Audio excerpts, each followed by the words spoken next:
अस्सलाम वालेकुम स्टूडेंट, कैसे हैं आप लोग। उम्मीद करता हूँ सब लोग ठीक होंगे, खैरियत से होंगे।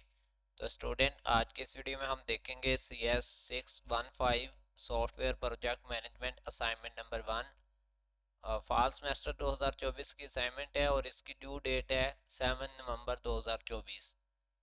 7 नवंबर तक आप लोग ये असाइनमेंट सबमिट करवा देंगे और 20 नंबर की असाइनमेंट है। वीडियो में मज़ीद आगे जाने से पहले आप दोस्तों को बता दूं कि CS के तमाम सब्जेक्ट, इनकी असाइनमेंट, क्विज़ और GDB की मैं पेड सर्विस प्रोवाइड करता हूं।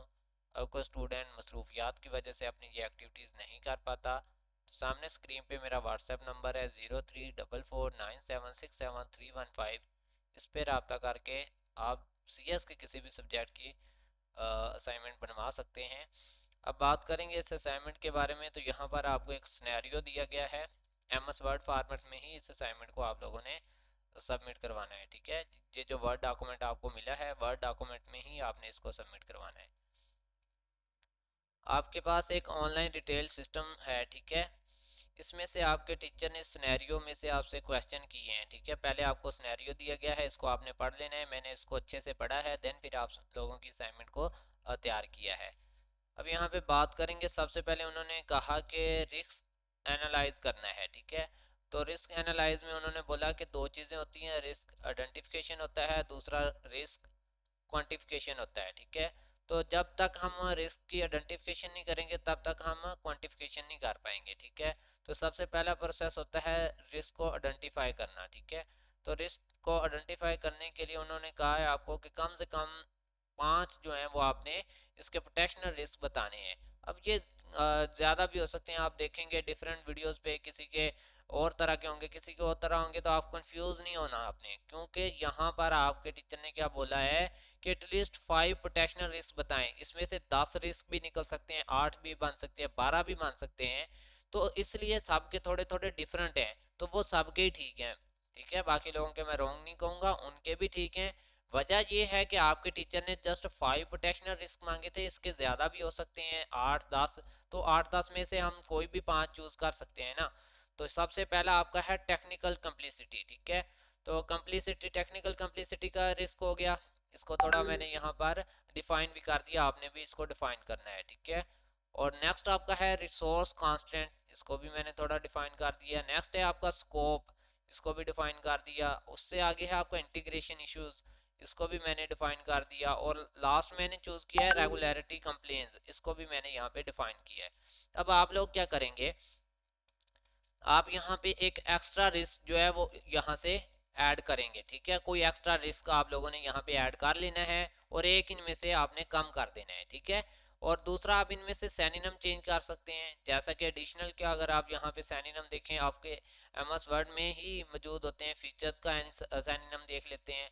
चलें, जिसका नहीं है उसका ना चेंज करना, लेकिन जिसका हो वो आप चेंज कर सकते हैं। माइट का आई थिंक होगा। ठीक है, इसका भी नहीं है, लेकिन यहाँ पे कुछ वर्ड्स होते हैं जिनके सैनिनम मौजूद होते हैं इधर ही। ठीक है, शायद मेरा इंटरनेट प्रॉब्लम हो इसलिए सैनिनम नहीं दिखा रहा, लेकिन आप लोगों ने यहाँ से इसके सैनिनम चेंज कर लेने हैं। ठीक है,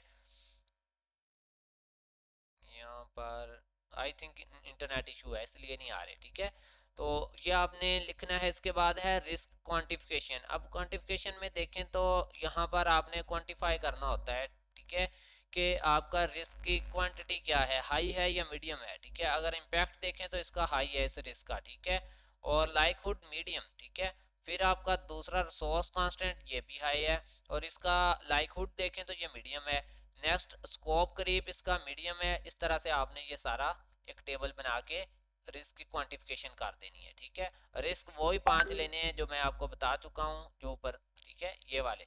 अगर आपने यहाँ पर कोई एक्स्ट्रा रिस्क लिया तो फिर नीचे भी यहाँ भी बदलना होगा। ठीक है,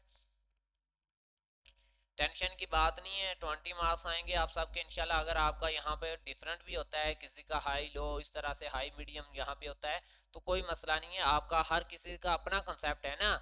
एक आपको सिनेरियो दे दिया, इसके रिलेटेड आपसे उन्होंने आपका मतलब आइडिया मांगा है। ठीक है, तो फिर यहाँ पे थोड़ी बहुत चेंजिंग हो सकती है, तो इसके लिए आपने परेशान नहीं होना। नेक्स्ट आपका था रिस्क मैनेजमेंट। ठीक है, अब रिस्क मैनेजमेंट में आपने जो है वही रिस्क 5 लेने हैं जो ऊपर हम ले चुके हैं। ठीक है, फिर इनकी मैनेजमेंट स्ट्रेटजी बतानी है। ये मिटिगेट है, ट्रांसफर है, अवॉइड है। ठीक है, और मिटिगेट है, एक्सेप्ट है, तो ये आपके हैंडआउट्स में दी गई हैं, ये जो है ना आपकी रिस्क मैनेजमेंट की स्ट्रेटजीज, मैनेजमेंट स्ट्रेटजीज, ये वहाँ पे हैंडआउट से मैंने ली हैं, ठीक है। इनको मैंने थोड़ा बहुत एक्सप्लेन भी कर दिया, आप भी इसको थोड़ा सा सेनिनम चेंज करके एक्सप्लेन कर लेना।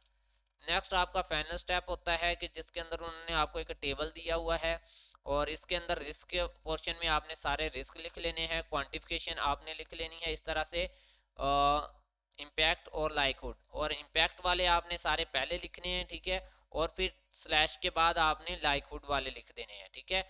जैसे ये देखें यहाँ पे हाई जो है वो इम्पैक्ट वाला है और मीडियम जो है वो लाइकहुड वाला है, क्योंकि ये चीज़ मैंने ऊपर लिख दी है जिससे आपके टीचर जो है वो समझ जाएंगे कि स्टूडेंट ने क्या बताया है इसमें, ठीक है। तो ये चीज़ आप लोगों ने लाजमी कर लेनी है। नेक्स्ट आपका रिस्क मैनेजमेंट है, ठीक है, तो वो ही कॉपी करके यहाँ पर आप लोगों ने ऐड कर देना है, मिटिगेट, ट्रांसफ़र, जैसे कि मैंने ऊपर बताया था ना, ये देखें, मिटिगेट यूज़ किया, अवॉइड यूज़ किया, एक्सेप्ट यूज़ किया, यही आप लोगों ने रिस्क मैनेजमेंट जो है यहाँ पे लिख देना है और आप लोगों की असाइनमेंट कंप्लीट हो जाएगी। यही आप लोगों ने सबमिट करवा देनी है। मिलते हैं न्यू वीडियो में, तब तक के लिए अल्लाह हाफिज़, फ़ी अमानिल्लाह, अपना ख्याल रखिएगा।